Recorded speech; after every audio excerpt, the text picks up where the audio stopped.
నమస్తే, నేను సిరి.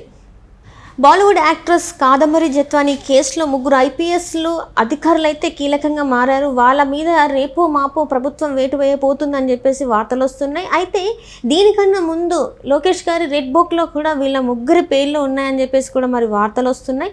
సో దీంట్లో ఎంతవరకు వాస్తవం ఉందనేది మనకు వివరించడానికి మనతో పాటు ఉన్నారు ప్రముఖ రాజకీయ విశ్లేషకులు కేవీవి ప్రసాద్ గారు. నమస్కారం సార్. నమస్తే. సార్, ఇప్పుడు చూస్తుంటే ముగ్గురు ఐపీఎస్ల పైన అంటే కాదంబరి జత్వానీ కేసులో ముగ్గురు ఐపీఎస్ అధికారులు కీలకంగా మారారు. వాళ్ళ పైన రేపో మాపో మరి ప్రభుత్వం వేటు వేసే అవకాశం ఉందని, దానికన్నా ముందు రెడ్ బుక్లో కూడా వీళ్ళ ముగ్గురు పేర్లు ఉన్నాయని చెప్పేసి మరి వార్తలు వస్తున్నాయి. ఇందులో ఎంతవరకు వాస్తవం ఉందంటారు సార్? సో ఒకటమ్మా, ఇప్పుడు ఏదైతే ఇప్పుడు ఆవిడ ఉన్నారో యాక్టర్ కమ్ డాక్టర్ వీళ్ళు అంటే వైసీపీ గవర్నమెంట్లో ఇటువంటి కోకొలలు, ఇది ఒక మచ్చుతునకు మాత్రమే. అంటే వీళ్ళు ఎన్ని ఘోరాలు, ఎన్ని అక్రమాలు, ఎన్ని దుర్మార్గాలు చేశారన్నారు. దానికి ఇది ఒక జస్ట్ అందులో ఇది ఒక పార్ట్ ఆఫ్ వాళ్ళ క్రిమినల్ రికార్డ్స్లో ఇదొకటి మాత్రమే. సో ఇలాంటివి ఎన్నో చేశారు. ల్యాండ్ గ్రాబింగ్ కేసులు చేశారు, అక్రమంగా ఆస్తులు కొట్టేశారు, అక్రమంగా బెదిరించి మైన్స్ కొట్టేశారు. సో ఒకటి కాదు, ఇళ్ల స్థలాలు కొట్టేశారు.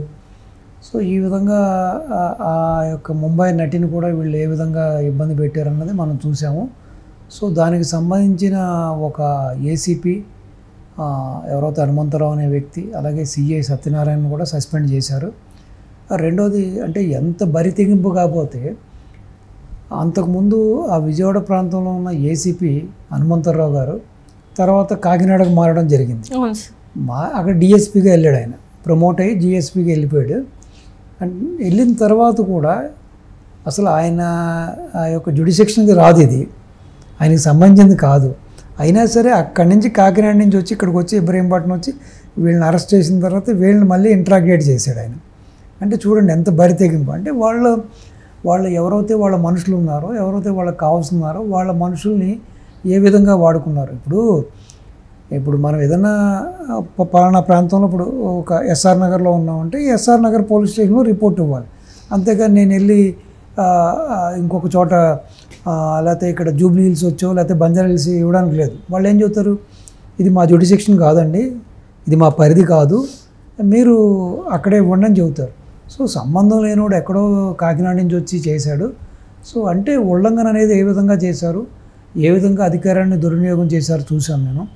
అలాగే దీనిలో మెయిన్ ప్రధానంగా కర్త కర్మ క్రియగా వ్యవహరించిన ఆ యొక్క పిఎస్ఆర్ ఆంజనేయులు, అదే పి సీతారామాంజనేయులు కానీ, ఆ తర్వాత కాంతిరాణా టాటా కానీ, విశాల్ గున్ని కూడా, వీళ్ళు ముగ్గురు కూడా ఐపీఎస్లు. సో వీళ్ళు ఆల్రెడీ కూడా ఇది కాకుండా అంతకు ముందే వీళ్ళు చేసిన దుర్మార్గాలు, అన్యాయాలు, అక్రమాలు, తెలుగుదేశం నాయకులను ఏ విధంగా ఇబ్బంది పెట్టారు, ఏ విధంగా వ్యవహరించారు అనేది ఆల్రెడీ వీళ్ళంతా కూడా లోకేష్ బాబు యొక్క రెడ్ బుక్లో ఉన్నారు వీళ్ళు. సో ప్లస్ ఇప్పుడు ఇది ఒక అడిషనల్ కేసు వీళ్ళ మీద. సో డెఫినెట్గా ఇప్పుడు మళ్ళీ ఆవిడ కుటుంబంతో సహా రావడం, ఆ అక్కడ పోలీస్ స్టేషన్లో సిఐ చంద్రశేఖర్ గారికి మళ్ళీ వాంగ్మూలం ఇవ్వడం, ఏ విధంగా అయితే తనని ఆ పోజరీ యొక్క డాక్యుమెంట్లతోటి ఆ కుక్కల విద్యాసాగర్ అనే వ్యక్తి ఏ విధంగా బ్లాక్మెయిల్ చేశాడు, ఏ విధంగా తనని ఇబ్బంది పెట్టాడు, ఏ విధంగా కేసు పెట్టాడు.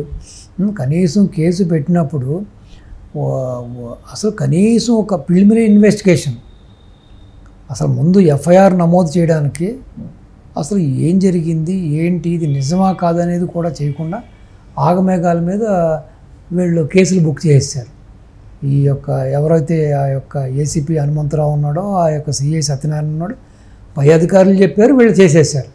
అంటే టోటల్గా ఏమైపోయిందంటే, ఇంకా ఇప్పుడు జగన్మోహన్ రెడ్డి చెప్తే ఏ విధంగా ఐఏఎస్లు ఐపీఎస్లు వాళ్ళ ఇంటి బంట్రోత్తులాగా, వాళ్ళ లేకపోతే ఇంటి ప్రైవేట్ సైన్యంలాగా వ్యవహరించారు. సో పై అధికారులు చెప్తే ఈ కింద అధికారులు కూడా ఆ విధంగానే బరితెగింపు పనులు చేసేసారు. అంటే ఒక రూల్ ఆఫ్ లా లేదు, ఒక క్రమశిక్షణ లేదు, ఒక సిస్టమేటిక్ లేదు, ఒక పద్ధతి పాడు లేదు. మొత్తం వీళ్ళు ఇష్టానికి కేసులు పెట్టేసేసి ఆ కుటుంబాన్ని బాంబే నుంచి తీసుకొచ్చేసి ఏ విధంగా ఇబ్బంది పెట్టారు. దగ్గర 42 రోజులు జైల్లో పెట్టి అర్ధరాత్రి కూడా ఇంట్రాక్షన్ చేశారంట. ఈ ప్రధానంగా ఎవరైతే ఇప్పుడు ఈ పిఎస్ఆర్ ఆంజనేయులు, ఆ తర్వాత ఈ విశాల్ గున్ని, కాంతిరాణా టాటా, వీళ్ళు అర్ధరాత్రి గాడు కూడా ఒక ఆడదని చూడకుండా అర్ధరాత్రి కూడా ఇష్టానికి మాట్లాడి వీళ్ళు ఇంట్రాగేషన్ చేయడం, బెదిరించడం.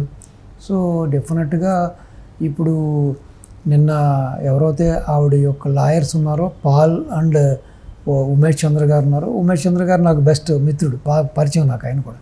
So very honest person. So Raghuramaraju గారి కేసులు, ఇంకా చాలా కేసులు, రాజధాని రైతుల కేసులు కూడా కొన్ని చాలా చూస్తాడు ఆయన. So very honest and young and dynamic advocate ఆయన. లాయర్ విశ్వనాథ్ అంటాం కదా మనం, ఆ టైప్ అనమాట ఆయన. చాలా మంచి మనిషి. సో ఆయన కూడా నిన్న బయటకు వచ్చి మాట్లాడడం జరిగింది.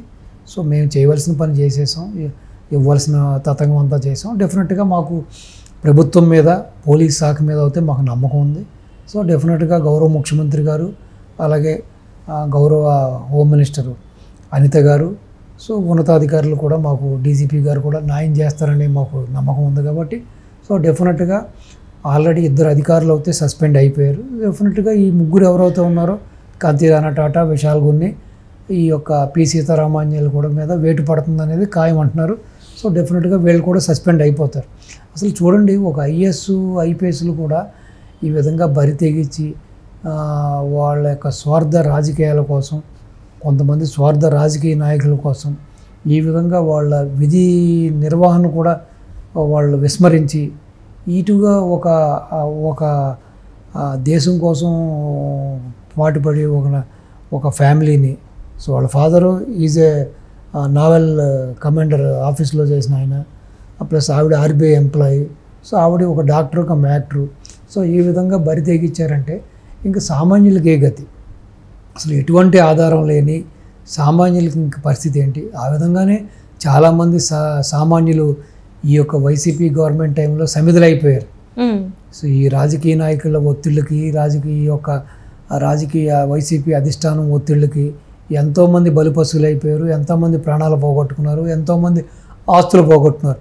డాక్టర్ సుధాకర్ కేసు తీసుకున్నా, లేకపోతే వాడు ఎమ్మెల్సీ అనంతబాబు డ్రైవర్ని చంపేసి డోర్ డెలివరీ తీసినా యాక్షన్ లేదు. అదేవిధంగా కొన్ని ముస్లిం కుటుంబాలు ట్రయల్ కింద పడి ఆత్మహత్యలు చేసుకున్నారు. అలా ఈ విధంగా చెప్పుకుంటే కోకొల్లలు. అలాగే టీడీపీ కార్యకర్తను ఒక ఆయన నిర్దాక్షిణ్యంగా మాచర్లో పీక్కోచి చంపేసేశారు. ఆ పిన్నెల్లి రామకృష్ణ బ్రదర్స్ వాళ్ళ మనుషులు వీళ్ళంతా కూడా. అలాగే పెద్దిరెడ్డి దౌర్జన్యాలు కానీ. సో టోటల్గా ఏంటంటే లా అండ్ ఆర్డర్ అనేది లేకుండా వాళ్ళు ఐపీఎస్ని, ఐఏఎస్ని ఏ విధంగా వాడుకున్నారు, ఇంటి బంట్రోత్తుల్లాగా, వాళ్ళ యొక్క పర్సనల్ ఆర్మీలాగా ఏ విధంగా వాడుకున్నారు అన్నదానికి ఇవన్నీ కూడా ఫైనెస్ట్ ఎగ్జాంపుల్. సో డెఫినెట్గా ఇప్పుడున్న ఈ కూటమి ప్రభుత్వం ఇటువంటి విషయాల్లో ఈ కాంక్రీట్ ఎవిడెన్స్ ఉన్నాయి కాబట్టి వీళ్ళందరి మీదుగా కఠినంగా ప్రవర్తించాలి. వీళ్ళందరినీ కూడా ఈ యొక్క డ్యూటీ నుంచి సస్పెండ్ చేయాలి. వీళ్ళందరినీ కూడా సర్వీస్ నుంచి తప్పించాలి.